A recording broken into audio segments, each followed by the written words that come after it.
Did you have to go overnight to North Carolina, or was it just an early morning drive and return? No, we left yesterday, came back this morning. So, wow. And then the whole night I'm dreaming about what we had to do this morning. So it was like no sleep. Yeah. Like, what are you going to say? It's eventful. They keep us moving. Yeah. You know, when I was a kid, I wouldn't say I was athletic, but I played Little League Baseball. I played... I just spilled coffee. Oh. I thought this was a spill-proof cup. I think we got paper towels. Oh, it's okay. I think I'm okay. I needed that to make it through today. This goes to show you what supporting your children would do with zero sleep. It's like, God, kid. If I have to tap you on the shoulder and wake you up in the middle of the podcast, be happy to do so. Do that, please. But we're going to make it work.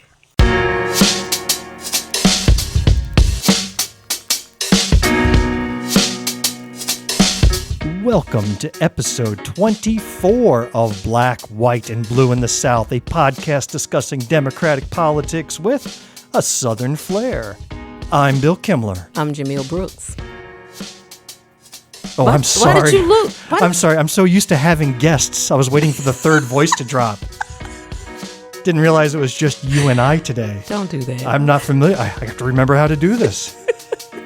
If you like what you hear, put that checkbook down. We're not asking for any money to keep this show going, but the least you can do is leave a rating, tell your friends about us, follow us on social media, or better yet, I haven't thought of anything this week. No way. I thought you had a good one. I'm hoping that you could step up to the occasion. Oh, no. Oh, no. Let me stick to what I know. Or better yet, send your submission for what I should be better yetting. No, in fact, I'll be honest with you. I completely forgot to fill that part in. I have a dash there. Really? It's highlighted on the screen. But nothing? And I completely neglected to go back and put in something witty. Or better yet, throw some wit my way. You could use the Nikki Haley with none of the above. Oh, we're going to be talking about Nikki. But I used her last week with her Saturday Night Live appearance. Oh, God. Which was just god-awful. Yeah. Well, anyhow, you can always drop us a note at blackwhiteblue@gmail.com. Send us your comments, questions, topic ideas. You can also follow us on Facebook, YouTube, Instagram, Twitter, TikTok, and even Threads. If you're not watching our video clips, you are missing out on our beautiful faces, which only enrich the content you're listening to right now. Yeah. I actually have an interesting story to tell you about TikTok. Uh-oh. Well, interesting to me anyway. Okay. I post a new video clip on TikTok Yes. every day. Okay. Do the same for YouTube. Do the same across all of our platforms. We're going to focus on TikTok. Okay. We have not repeated a video since I started doing this back in September. No way. How about that? Oh, my God. And slowly, we've been building up a following. Okay. And finally, on December 14th, one of our videos cracked over 1,000 views. Shut up. I kid you not. It was from a clip from our live recording in Oconee County. And Okay. we were talking about that town in Florida where the local politicians wanted to ban rainbow stickers on the shops. Yeah. Anyhow, that cracked 1,000, and I'm doing the Jeffersons thing, moving on up. I'm thinking we're about to skyrocket into Joe Rogan territory, to the top. But then we got stuck. Oh. The next video had 700 views. Then the two videos after that, 300, 200. And then after that, 4 days after our 1,000 video mark, we were down to 20 views. And we've been stuck between 10 to 20 views per video every day since mid-December. Wow. Now, we've got some good videos I wonder up what there. it is. Well, I think I figured it out. Okay. So yesterday morning, I did something a little different. I took a video with our discussion about PragerU, that clip with Christopher Columbus and our guest Matt Villardebo. Yeah. And I used, instead of my laptop, which is where I do all my video uploading, I used my phone. I copied the video clip to my phone and I uploaded it using the TikTok app as opposed to my desktop and the TikTok website. We cracked over 2,000 views yesterday alone. Shut up. Doubled our previous record. Over 100 comments, over a couple hundred likes. I mean, this thing just took off. So I don't know what it is with the TikTok algorithm, but somehow doing it from the phone app as opposed to my laptop resulted in a lot of views. Wow. Which is very odd. Now, I manage a couple of other TikTok accounts. I do one for our county Democratic Party. I have one for my campaign. Never had this issue before. All of them regularly get, a couple hundred, maybe 1,000 views per clip. But this podcast, we were being suppressed down to like 12 views. It was so depressing. But I think if I cracked the code with doing it by the phone. Anyhow, if there's any TikTokers out there who kind of know what I'm talking about, drop us a note. I want to know more. Do I need to be using my phone from now on? Clearly you do. Well, even if TikTok isn't your thing, you can find all of our videos on your favorite platform. And how can you find us easily, Jamil? Huh? Now you know I'm operating off of zero sleep. Well, the way they can find us easily is we have a Linktree page. Yeah, that thing. That connects you to everything. So look at those show notes where we have that and links to all material in today's episode. Yes. Hi, Jamil. Hey, Bill. You poor thing. I know. You are operating on very little sleep, and then you dumped half your coffee on the table before we recorded. We got it, though. We got it. All right. I'm here for you. Thank you. I'm here for you. I wanted to start off by talking about the fact that Republican candidate Nikki Haley, stopped by Greenwood this weekend as part of her statewide bus tour and rally. You know what I mean by Don Quixote? No. Oh, he was a figure from literature that was always going after hopeless causes. If you've heard the phrase tilting at windmills, he would chase windmills with a spear and that's a good comparison. A lance and a pony. But yes, it is a hopeless cause. Anyhow, she is running across the state, and she stopped here in Greenwood just yesterday. And we had a little debate on Facebook, by the way, about whether we should attend and protest. Yeah. And what do you think the consensus was? Well, first, what is your opinion on that? Do you think people should stop and protest Nikki Haley if you're on the Democratic side? No. Why is that? I think your energy could be best used somewhere else. I agree. Yeah, so I just wouldn't put it there. I think if you are Democrats and you know that Nikki Haley is not the one for you, then you use your voice in the streets, encouraging other Democrats to go out and do what they're supposed to do, as well as independents and Republicans who clearly know she is not their choice. Yeah, and I agree, and that pretty much was the consensus. People want to be active and have their voices heard, or maybe make it uncomfortable for a disliked candidate to be around. Yeah. But was it going to change a single mind, or was it just there to make you feel good? It would have been one of those things we talk about, a distraction. I did that once, by the way. I was a distraction. Now, Dang it. Going back to episode 1 or 2, I talked about my introduction into the world of politics, and it came my senior year of college. And then candidate Bill Clinton did a surprise rally in September of that election year. So this was only 2 months before the election. Okay. Came on campus, had a surprise rally. It was, I was 18, had just turned 18. It's going to be my first presidential election ever. Yeah. And at the time, I didn't know Clinton from Bush, and that was Bush Sr., by the way. Okay. But my roommates and I wanted to stir up some trouble. Oh, my gosh. Because that's what we did. So we quickly created a large banner that said, Ross for Boss. Oh, my God. Now, I don't know if you remembered. Ross Perot. Ross Perot. Let me give the listeners a little review of what Ross Perot was. I believe that there is so much waste around here. And again, every time you get into, I'm the only guy that talks numbers. Mm-hmm. I love this. Nobody else will even talk about it. As I've said, it's like a crazy ant in the basement. Everybody knows she's there, but nobody talks about her. I'm talking about it. Then I can talk, with endless numbers about it. And then when I finish, typically the establishment press said, he didn't tell us enough. I just break up. Nobody else said anything, and I haven't said enough. That is Ross Perot. Anyhow, he was a third-party independent candidate, so me and my roommates created this huge banner, said Ross for Boss. Took 2 to 3 of us to carry it once it was all unrolled. So as soon as candidate Clinton got on mic, the 3 of us unfurled that banner and started walking around the outdoors where he was, and next thing you know, all the press converged upon us. I got interviewed by national outlets, local newspapers. Why do you support Ross Perot? I was like, humana.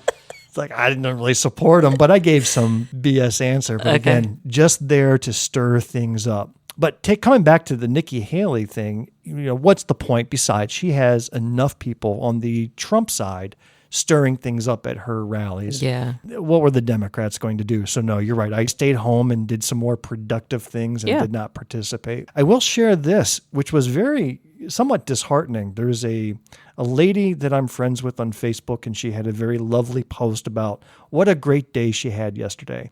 She went to a wedding of a same-sex couple, 2 young men, beautiful wedding by all accounts, and it was literally 100 yards away from Nikki Haley's rally. Shut up. Then she went to Nikki Haley's rally with her 2 young girls, and the young girls had Nikki Haley signs, posed with a picture of Nikki Haley and girl power, right? And actually, she even said, "Vote Nikki." And so I'm trying to reconcile these two things, because Nikki Haley is the same governor that had to be sued by 2 women who wanted to get married after the Supreme Court declared it legal back in 2008. She had to be sued to allow South Carolina to recognize their marriage, allow them to get married. In fact, I know one of them. She's an amazing person. But the fact that Nikki Haley is so anti-gay marriage, and yet the same person probably didn't even know that. And so I just see this, I see this contrast, and I'm just wondering, how do people just not know? How can they do one thing and then go support another a few minutes later? Well, do you think that they're focused on her being, for her girls, am I to assume this was a white woman? Yes. Okay, so maybe it's that she wants to show her daughters that, hey, this one day could be you too, because, representation matters. To see a female running for president of these United States is major. So maybe that was the approach. And I understand wanting to see that, but knowing the back history is amazing, because not intentionally, but this mom just sent 2 different messages.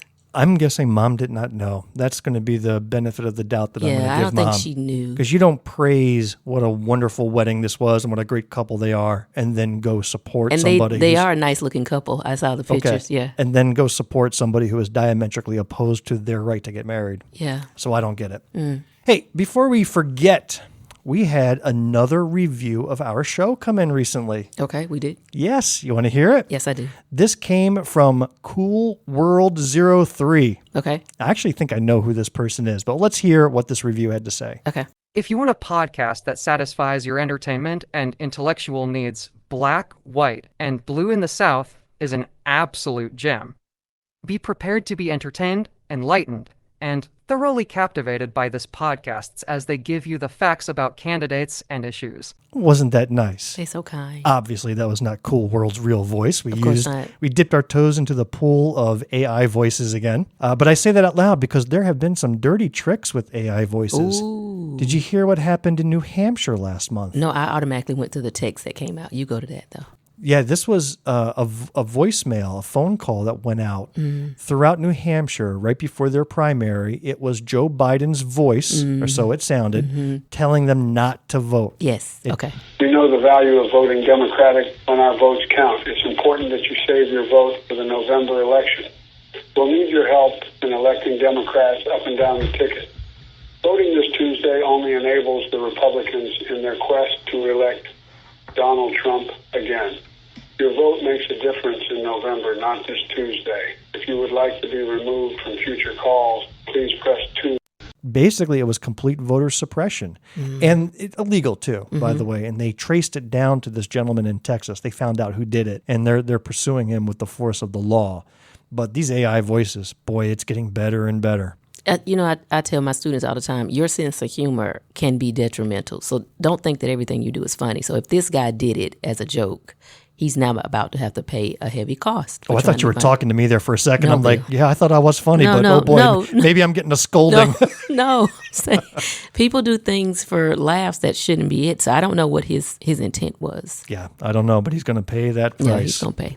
Well, anyhow, if you want your voice to be completely obliterated by AI, please leave us a review as well. Fired up! Ready to go! Fired up! Ready to go! Fired up!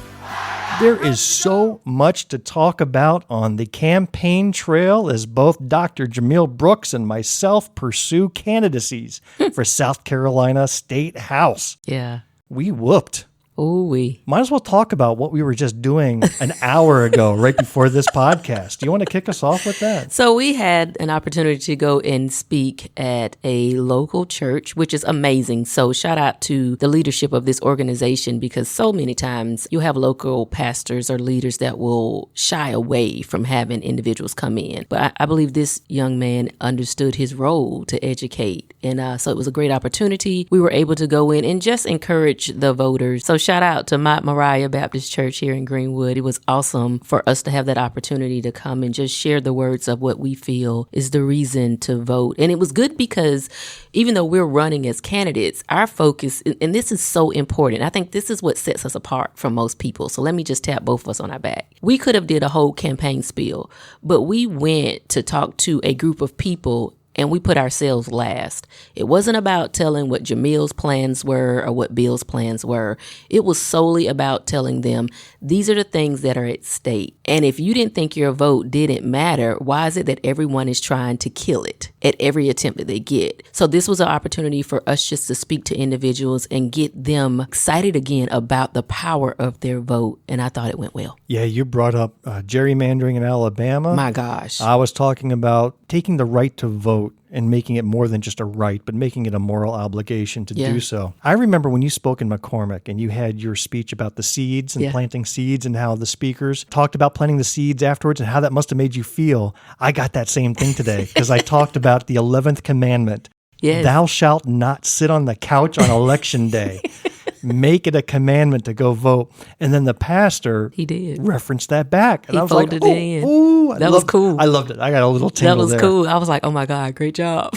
Now, I am going to have to observe that the service at Mount Moriah Baptist was a little bit like Lord of the Rings. What do you say? How do I say that? Yeah. Well, in Lord of the Rings, you come to the climax and the end, where Frodo drops the ring into Mount Doom and the ring is destroyed and the bad guys are destroyed and the good guys have won. And then you have another hour and a half of movie still to go. That's exactly what this service was like when the preacher was saying, and I'm going to wrap up by saying 30 minutes later, we're still there with the preacher preaching and the prayer. Yeah. And holy God, let us conclude by, and you have another 10, 15 minutes of prayer still to go. It's kind of like that little SpongeBob meme that goes around 4 hours later. 24 hours later. But I looked, and I thought, because you're right, like timing will play a factor, but it wasn't like, sometimes you'll go and then it's like, oh my God, where's the end? But there was such a good flow of excitement that kept it popping up and down. So you didn't have a moment to drift. And then I checked the watch and I was like, wow, that wasn't bad. An hour and 30 minutes. And they even had time for us. That's right. So we're very appreciative of Mount Moriah Baptist and very grateful for that opportunity and getting to speak to people who may not have known us prior and inspiring any way we can. It was very enjoyable. Yeah. Next, you went to Piedmont Tech recently and participated in the some sort of business association. What was the that? Chamber of Commerce annual meeting. Yes. Yeah. What was that like? That was really interesting. What was so funny is that I get to this table because you don't know where you're sitting. They've assigned you, and they assigned me to sit at the table with Piedmont Tech. So I thought, oh, cool. Like I'm almost revisiting family. Knew I would see someone that I knew, and I eventually did run into a couple of people I knew. But the highlight was someone leaned over to me, came up to the table, leaned over to me and said, hey, your opponent is sitting right behind you. Oh. And I went, what? And I turned around and I like, oh yeah, he does look like the picture. That really is him. So we were really close. I didn't get up to go introduce myself to him. I don't think we need to do that right now. So and it wasn't just him. It was the table of all of our opponents in the area. They all congregated together on a table. Yeah, you just can't focus on them too long because it'll sour the mood. But yeah, they were there. So saw them, and then they had an awesome night. They recognized Peter Manning received the annual award for the Greenwood Chamber of Commerce. Did you get a chance to speak with him? I did not, because he was flocked with everyone. But what is so amazing is that when they told his story, there were literally people weeping from just in the audience. I just spanned around the room and I could see people like tapping their eyes because he is truly that passionate about what he's done. So it was just an opportunity, and I said, oh gosh, that's somebody you definitely want to meet. Well, congratulations, Peter. We hope to Yeah. meet with you sometime. Oh, and then let me tell you, I also ended up in McCormick at their annual meeting. So this was the Chamber of Commerce for Chamber of McCormick. Commerce for McCormick. Well done. Loved it. So that's another opportunity just to go in and see what the businesses are doing. They've exceeded their goal of membership long before it was due. I think they had a goal of set members to reach by 2025, and they've already exceeded that. So McCormick is growing, and that's a great thing. Good and job, their McCormick. membership is. And then lastly, you had a chance to speak to some people at Lander University recently, some students. Yeah, yes. So I ended up at Lander and had an opportunity to speak with the Call Me Mr. program. Wonderful opportunity to speak with individuals that were considering education as their major, just giving them background information. It was so neat because as I went on to tell them things that they should consider as an educator, they kept stopping and saying, oh my God, we've got to show you something. We've got to show you something. And at the end, they told me to turn around, and it's their motto or their pledge that they say at the end of every meeting. And things that I had said, never seen that pledge before, was what was in their pledge. And I went, that's confirmation that these are the things that you cannot live without if you enter education. How cool is it That was for cool. young people to meet a candidate? How often do they get to do that? That was cool. That was cool. And did they know that you were running? At the end. The end. You know, I tend to have this thing where I'll just do a whole lot of talking and then I say, oh, by the way. So it was one of those things. And Oliver was like, and she's running for State House. I was like, yeah, that part. Yeah, well, I was worse. Yeah, today at Mount Moriah, when we quickly stood up and introduced ourselves, Yeah. I forgot to mention my name. You did. You did. And I'm so used to you saying your name. I heard it. And they were like, no, he didn't say it. And I went, y'all didn't hear him? I just, it's going to be a guessing game. They're going to have Yeah. to figure out who I am Figure out later who I from am. context clues. Well, I'm going to put in a plug. On Friday of this week that this episode is releasing, Yeah. you and I are having a meet and greet at South Bend Winery Yeah. here in Greenwood, starting at 5 o'clock. Show up on time Yeah. and have some fellowship and grab some great wine from these fine suppliers Yeah. and get a chance to hear Jamil and I speak and get a chance to interact with us. You're not going to be tortured with any long speeches. We No. promise you that. These aren't political stump speeches. It's truly just an introduction, and we intend to be sitting out and about, talking with people, chatting, and hearing what you have to say. Yeah. And now, let's turn our attention to the news. Nope, that wasn't it. Let's turn our attention to the news. Nope, that ain't it. Out of practice. Let's turn our attention to the news. Nope, that ain't it. All right, there's only one more button. Now, let's turn our attention to the news. For up-to-the-minute reports, stay tuned to this station. Now, the news. All right, so let's go with an article pulled from the Slate. And it is John Roberts and Brett Kavanaugh really did just save the Voting Rights Act. Now, I know this is blowing your mind, but they really did save the Voting Rights Act. And so what this article references is that several months ago, the DA in Alabama filed a suit. They redrew the district maps. And in the redrawing And you're of these talking maps, about the maps for U.S. Congress. correct. Okay. U.S. Congress maps for the state of Alabama. When they redrew the maps, it diluted the black vote. So that means where there were clusters of individuals that could have potentially altered a vote, they diluted that vote so it didn't have the same impact. This ended up at the Supreme Court. The end result was the Supreme Court decided to not support it. And they decided not to support it because it would set a precedent. And I know this is going to sound real strange for me to even support Judge Kavanaugh. Yeah. It's just amazing that I'm going to say I support it. And I think he took this stand for a different reason. But what he did was said the Supreme Court has already stated what will be on this case. And what we're not going to do is continue to chip away at these voting rights. Now, contrary to what most people might believe, since he's voting this way to say, let's not dilute the Voting Rights Act, he has a plethora of works where he's written documents to contest the expansion of the Voting Rights Act. But in this particular stance, he said, no, we've already established this. We're not going to change it. What Alabama is doing is pushing too far, too hard, and too fast, and we're not going to stand for it. That's really interesting that you brought that up because from those articles, I took a completely different fact Did you? about the Voting Rights Act. What did you get? And you talked about how the Supreme Court saved the Voting Rights Act. Yeah. Almost a couple weeks later, they destroyed the Voting Rights Act. Yeah. So there's another case that came out. Well, let's bring this local. Let's talk about South Carolina. Okay. We have a case before the Supreme Court about our congressional districts. We do. Congressional District 6 with Jim Clyburn and 1 with Nancy Mace got redrawn to the tune of tens of thousands of black voters in North Charleston area were moved out of Nancy Mace's district and into Jim Clyburn's district, essentially diluting the vote of the black voter. Whereas District 1 used to be purple and has been Democrat in the past, once you take out 40,000 black voters, that may completely change. Yeah. Do you know who brought the suit to challenge that? Who brought it? The NAACP on behalf of the black voters. Okay. Wonderful. Thank you, NAACP. That makes sense. But here's the other lawsuit that's the Supreme Court chose not to move forward with. What's that? And this is actually quite devastating. There was a lower circuit court ruling that third-party organizations like the NAACP were not allowed to bring suits regarding the Voting Rights Act. I remember that. That they were not allowed to. That only attorneys general representing the states can bring suits about the Voting Rights Act. That is a horrendous decision and such crap. Yeah. You've got precedent with Citizens United where entities and corporations are allowed to funnel billions of dollars into elections and campaigns without any accountability.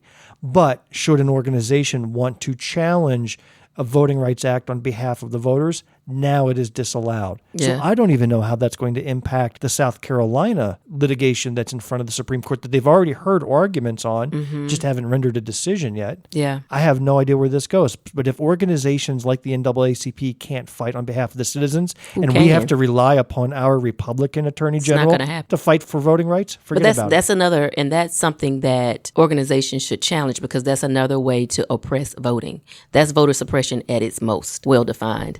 Just keep your eye on Judge Kavanaugh. I think his actual reasoning for not supporting this is like the author of this article said. It was just too hard, too fast. And it was almost like Alabama was saying to the Supreme Court, you don't get to tell us what to do. We're going to do it our way. And that is when the Supreme Court took offense to it to say, no, we don't think we're going to support that.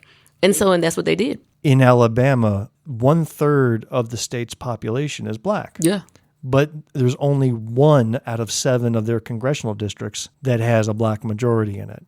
So you're talking 1 out of 7 congressional representatives with only, when there's 1 in 3 voters who are black, and that is not representation.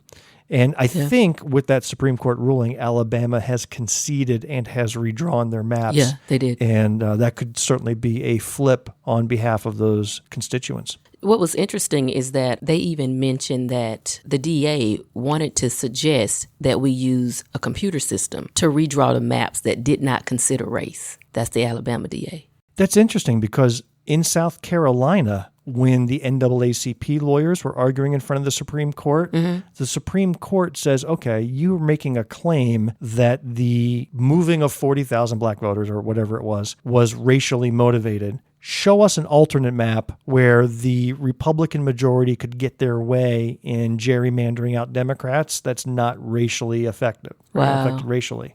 So basically, the justices, at least these certain justices, were telling the NAACP, it's now your job to redraw maps, and that alone is some crap. Says it's not their job. That's some crap. That's not their job. Last thing on this article that I'll say is, I'm going to quote this again. Alabama pushed too far, too fast, and they were too transparent with this obvious disrespect for what has already been established. Oh, so you're saying that if they wanted to do it next time, they need to be more sneaky about it? That's where I'm going next, because this reminds me of a line from the documentary The Social Dilemma.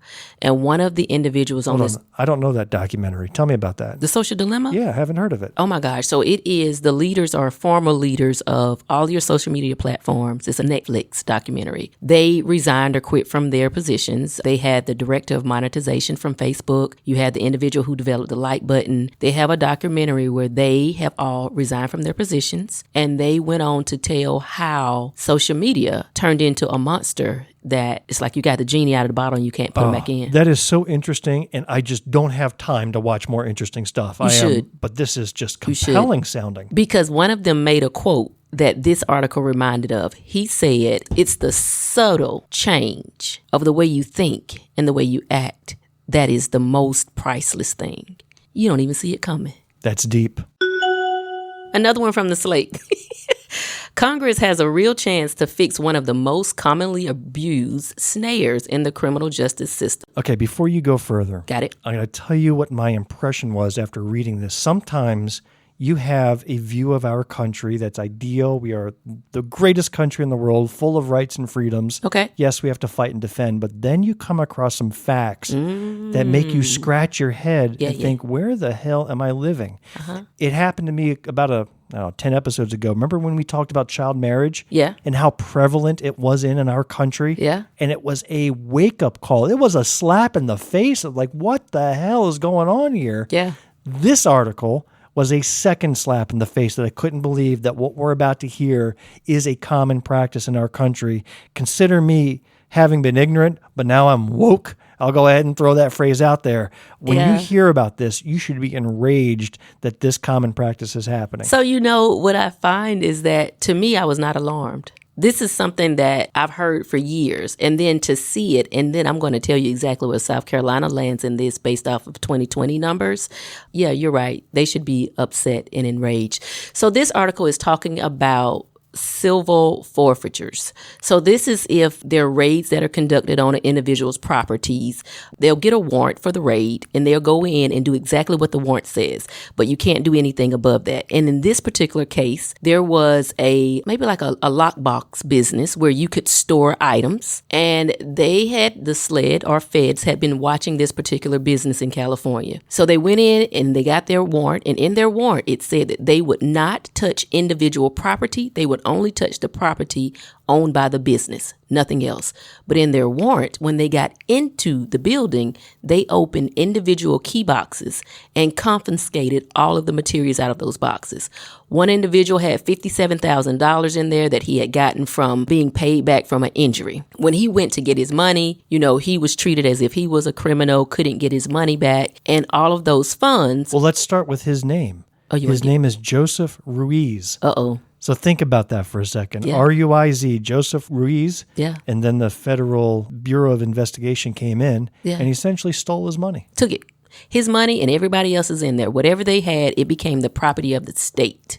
And so when you're looking at civil forfeitures, what happens is the burden of proof becomes on the individual. And so the individuals, Mr. Ruiz, would have to prove that his money was truly his money, and he did not receive it in any ill ways whatsoever. And that would take an attorney. So basically, you're guilty until proven innocent. You are. That is some crap. And if you don't have the money to fight for your attorney, to fight for your belongings to come back, those funds get distributed between the police officer and the prosecutors. According to this article, more than 90% of federal civil forfeiture cases, the government need not prove anything. Correct. By any standard. Correct. So that means Unbelievable. That means your land that you've worked hard to acquire, your businesses, those things. And here's the catch. Even after your land has been confiscated, your monies, you can go to trial and still be deemed innocent, and that stuff is not returned back to you until you fight to get it back. So tell me about the Supreme Court and what they ruled on this case. This wasn't the Supreme Court. This was the U.S. Court of Appeals for the Ninth Circuit. So but what did they say? They ruled they were wrong. They needed to return the funds as needed because the warrant stated that they would not touch individual property, and each of the individuals who went on there did touch and confiscate individual properties. But if he hadn't gotten in front of this, he and everybody else would have lost their belongings. And most just don't even pursue it because they don't have the means or the know-how to get their stuff back and fight it. But the U.S. Court of Appeals for the Ninth Circuit said that the FBI violated the Fourth Amendment. Indeed. Which was search and seizure, undue Correct. search and seizure, and also violated the Fifth Amendment, which guaranteed due process. So Correct. Joseph Ruiz was denied due process and had his stuff stolen. So there's Congress has currently a House Resolution 1525 that actually was brought to Congress and never moved. Oh, of course not. It has not moved. And it's a co-sponsored bill, and oddly enough, Nancy Mace is on there. The House Resolution 1525 to require that we rework the civil forfeiture. Well, don't be giving Nancy Mace credit on our podcast. I didn't want to, but I'm going to have to bleep that out. She bumped into it, and it worked out for her. Well, if her name's on it, it's on it. So I'm going to use some terms here from a medical standpoint. Abuse and fraud and abuse. If it is abuse, you're not intentionally doing anything. It is you've developed a habit that misuses, right? Fraud, there's intent, there's malice. You want it to deceive. And so this article said that the judge found that the federal government abused. I don't think that's abuse when you go in and you know your warrant said don't touch individual properties and you break those boxes. I think that's fraud. But they got to keep all of this information. And then you think about Mr. Ruiz, he went however long without having access to his own monies to live.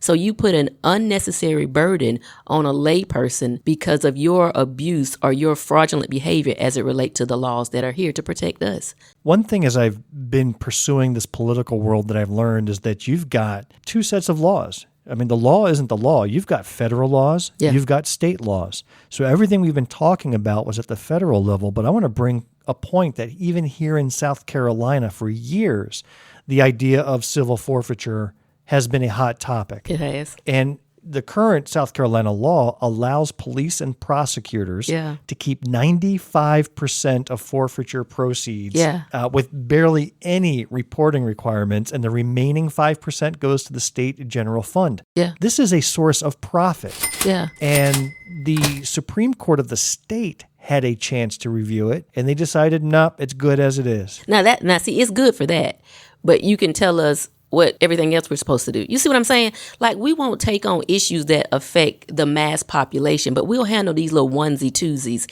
and consider those as a win. You're right. There was a massive study done by the Greenville News a couple of years back. Yes, I was about to quote that. Go ahead. Okay. I'll do the quote. So when you said 95% of the proceeds go to law enforcement, you're absolutely right. 75% of it go to the police, 20% to the prosecutors. This is based off 2020 information, and this is coming from the Institute of Justice, Policy for Profit, the Abuse of Civil Asset Forfeiture. So they gave us a ranking, and you can go to this organization and look at all the states and see where they rank. South Carolina gets a D for civil forfeiture laws, and it is because of our standard of proof the government takes, and the owner has to fight to prove that it's theirs and they should have it. The innocent owner burden, you have poor protection against the owners, and the owner must come up with the monies to fight these individuals in court. And then the financial incentives. Large profit incentives go towards those that confiscate. So we received a D there, and that's not shocking. Let me give you some stories. The Greenville News talked with one sheriff who said that in February of 2019, he seized a $50,000 car, converted it to be his work vehicle, then used the forfeiture money to pay off a $20,000 loan on the car. Other agencies used iPads that they seized for deputies to use. So they are truly bankrolling off this stuff. The executive director of the South Carolina Sheriff's Association said that officers probably wouldn't pursue criminals or citizens' cash and valuables as vigorously if they didn't keep the money. So think about that. That being able to take cars and iPads and cash is the incentive for law enforcement to do their jobs. Listen, that is absolutely Let me nuts. put terms on it that they can recognize. That's B&E. That's breaking and entering. It is. Now, there may be some law and order people that say, well, you know, if you hadn't been arrested, or you probably put yourself in there where there's smoke, there's fire, you know, and all that. Fine. I get that. But in almost 1 out of 5 cases of civil forfeiture, there were no arrests. There were no charges. No crimes, no evidence of crimes, no convictions. So what about those individuals? And then asset forfeitures are also, no surprise, deeply biased. Black men represent 13% of South Carolina's population, yet 65% of those targeted for forfeiture were black men. That's why I told you I knew about this. White people were twice as likely to get their money back than black folks. Yep. So this whole thing is just upside down, and I can't believe that this is happening in the United States of America, where you could be completely innocent of any wrongdoing whatsoever and you get your stuff taken. Everybody isn't guilty, so don't punish everybody as if they are. So let me close with the fact that the state Supreme Court in South Carolina rejected the challenge to this forfeiture policy. They said, no, that is the responsibility of the state legislative body to correct it. Like they decided to punt. Meanwhile, the state Supreme Court's all in the business of ruling things unconstitutional or constitutional. That's their job. Yeah. But in this one, they said, nah, it's not our responsibility. We're going to kick it back to the state legislators. So there is a state bill sponsored by Senator Gerald Malloy, and it is called the Asset Forfeiture and Private Property Protection Act. And you can imagine what it says. And Gerald Malloy's a Democrat. And this is all about providing rules and guidance for asset forfeiture and private property protection processes to put in a standard of protection for the innocent, at least until they're proven guilty. So, sponsored by a Democratic senator, of course, it was filed in January of 2023, and it has gone nowhere. Yeah. Nowhere. It has been stuck in committee and hasn't been touched since January 10th, 2023. So the state Supreme Court, who says that the legislators need to deal with it, well, you can guess that the Republican supermajority is not interested in dealing with it. And just because we aren't mad enough, South Carolina House has voted to cut the unemployment benefits, reduce the amount of time that those benefits are in place to laid off workers, and control how long they can collect benefits when unemployment in the state is low. So let's talk about this. On the surface, you know it could make sense. So right now there is a 20-week period in which you can receive unemployment benefits. Okay. The proposal on the table is to reduce it to 12 weeks. That's right. When the unemployment rate is down below a certain level. So in times of good job opportunity, bring it down. When there's times where jobs aren't as open and available, raise the unemployment benefit date time range. My issue with this is if I am I'm going to say a computer technician, and all of a sudden the computer world is down, it's all gone. There's nothing in my field where I was making the money that I could make and live on. So you want me to just, because of the market looks good for all other types of jobs, you want me to come out of my field and grab another job. Is that what we're saying? To me, this is a fundamental math disconnect. So hear me out here. Okay. They're tying the benefits to the unemployment rate. They're not tying it to job availability. Yes, thank you. So let's say, I'm going to just do a little thought experiment.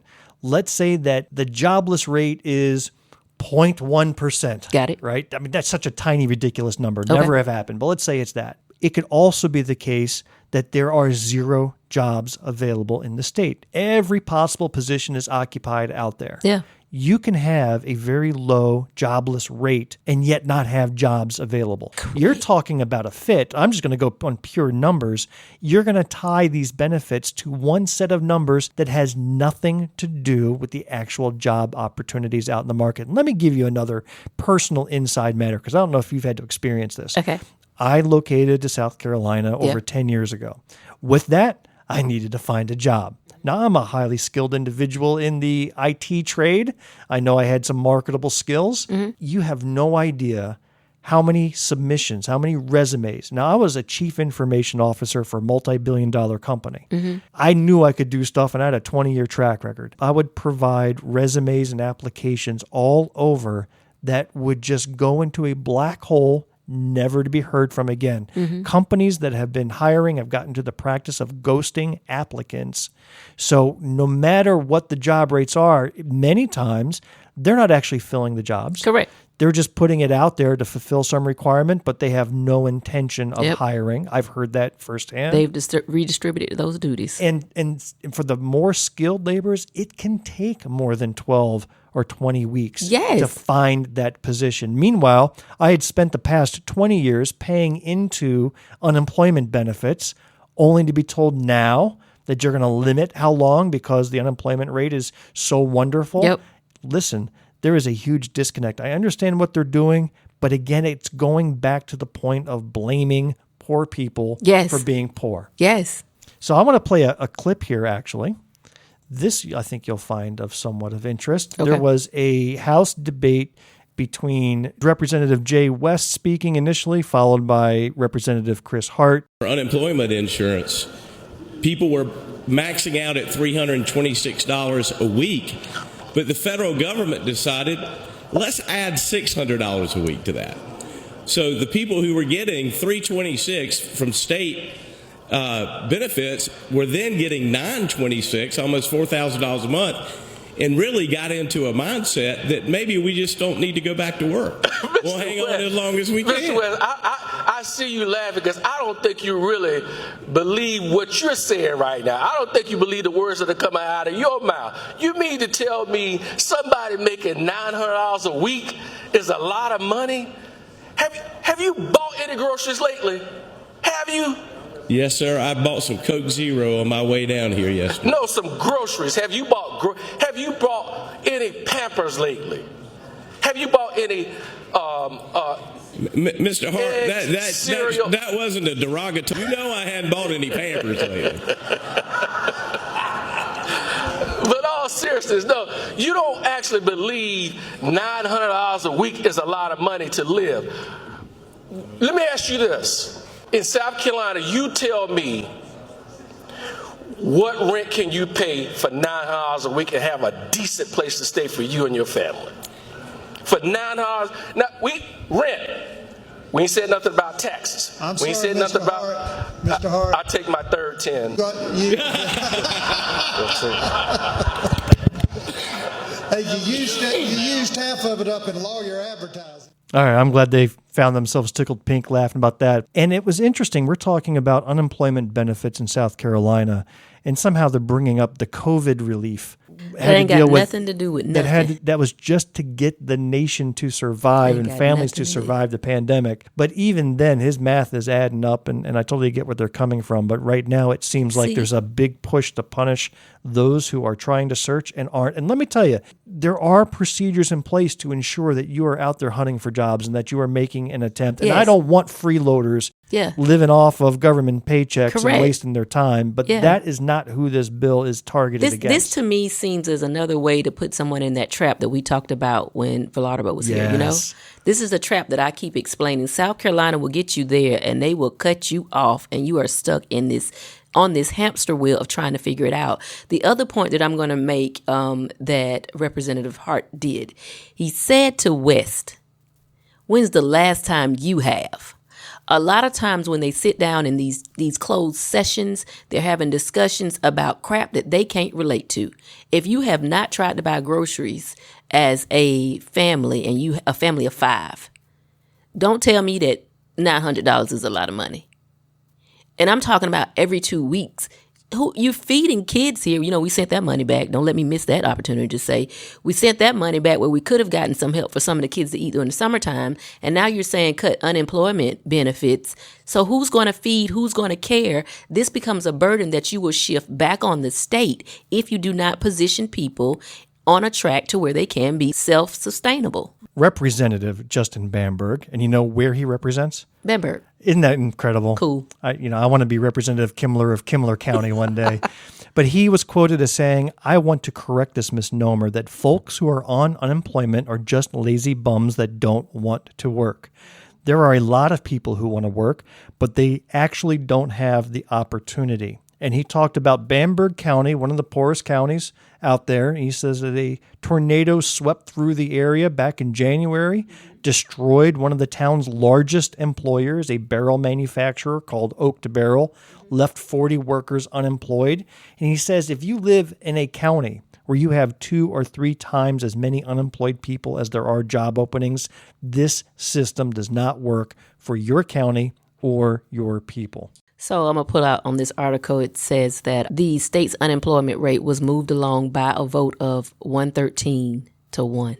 So I don't get that. So here we are kind of making the argument against this bill. Yeah. And what we really need to do is get the ear of some of our friends in the State House and ask what was the intention here? Because I'll tell you this, sometimes you have to set things in perspective. Yeah, to understand the why. See where does your state rank among other states? Yeah. Now, I'm not saying we've got to be the best or we shouldn't be the worst and we don't need to be following the leader every time, but just to set the perspective.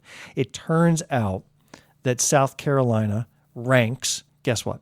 Out of 51 states, including District of Columbia, where does South Carolina rank in terms of unemployment benefits? Availability or what?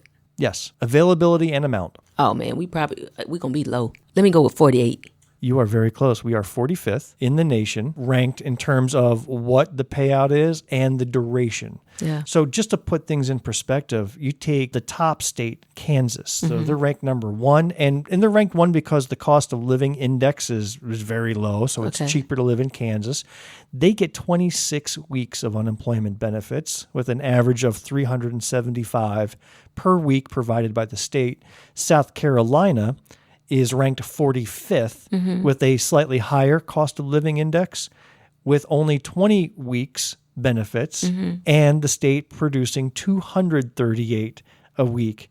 And 113 to 1 vote said, let's drop down even further in the list and go from 20 weeks down to 12. So without knowing background information, the first thing when I saw 113 to 1, I thought this was South Carolina's opportunity to try to regain some positioning post-COVID. Because of course, everybody went into the unemployment market. There was a large number of that. There wasn't enough money going into the unemployment tax at that time because, you got to work to put money into it in order to have money to pay out to people. The reason why you had so many Democrats who spoke against it, yet vote for it, was because they recognized that this might be a way for South Carolina to regain stability on the unemployment insurance. But we had one Democrat who said no. Yeah. By the way, that ranking came from Forbes magazine. With South Carolina going from 20 to 12 upon governor's signature, first of all, the worst state in the nation is Arizona. Okay. In Arizona, because their cost of living is considerably higher, their payout, 236, which is the same as South Carolina. But get this, Arizona has at least 26 weeks worth of unemployment insurance. 26 weeks of payout. You drop South Carolina from 20 down to 12 weeks. That puts us at number 50. That's a budget issue. Something about that money and where it needs to go or where it needs to be is why they're pushing this. Now, there is an additional topic that we considered bringing up, but for the sake of time, we're actually going to save it for our next episode, and that has to do with the constitutional carry bill that passed the House last year, passed the state Senate this year. So it looks like it's on its way to become law. And in summary, this is a bill that basically says no more requirements for permits or training or safety programs or anything of the sort. It is basically you got cash, you got a gun. Yeah.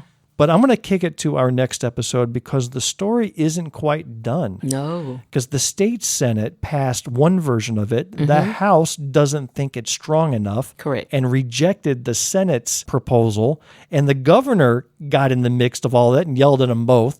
So now it's basically extreme Republican versus extreme Republican again, trying to figure this all out. So it hasn't quite become law, and we're going to do a deep dive on it in our next episode. All right. And that's a wrap for this episode of Black, White, and Blue in the South. We hope you enjoyed what you heard. Please take a quick minute and leave us a rating using your favorite podcast app and a review of what you heard today. If you do, Nikki Haley promises never to return to Greenwood and spread a revisionist history of her time as our governor. If you are a blue dot in a red sea, keep the faith, keep up the hard work. Change only happens over many years of work and dedication, and we hope to see you at South Bend Winery on Friday, February 16th. Thank you. I'm whipping out my calendar. Good tag team there, Dr. Brooks. Thank you so much. We look forward to seeing you there at 5 p.m., and if not then, there will be many more opportunities to do so. Yeah.